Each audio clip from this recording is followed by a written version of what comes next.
High, আজ আমার mini ব্লগের ডে 39। আর আজ হলো রোববার দিন। যেহেতু আমার আর ভাইয়ের দুজনেরই ছুটি থাকে, তাই বেশিরভাগ দিনই ভাই কচুরি নিয়ে আসে, ওটাই খাই।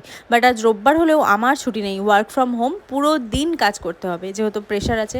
আর আজ না আমাদের মাইক্রোওয়েভেনে একটা ইঁদুর ঢুকে গেছে, সেটাই সবাই মিলে বের করার চেষ্টা চলছে।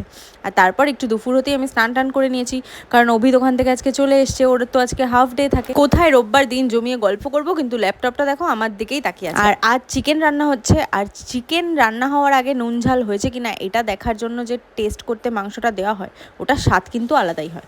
আর আজ না দোকান থেকে আসার সময় অভি পেয়ারা নিয়ে এসেছিলো, তো ভাবলাম শীত তো পড়েই গেছে, ঠান্ডা ঠান্ডা লাগছে, এই ওয়েদারে একটু পেয়ারা মাখা করি। রোববারের মেনুতে আজকে ছিল মাছ ভাজা, রুই মাছ ভাজা, আর সাথে ছিল মাছের তেল চচ্চড়ি আর মাংস। আর তারপর খেতে আবার কাজে বসে গেছি, সন্ধে অবধি কাজ বাজ করে আর ভালো লাগছিল না, বোর হয়ে গেছিলাম কাজ করতে করতে, তাই একটু বেরিয়েছিলাম, একটু চা খেয়ে বাড়ি চলে এসেছি। সো টাটা, এই ছিল আমার আজকের রোববারের দিন।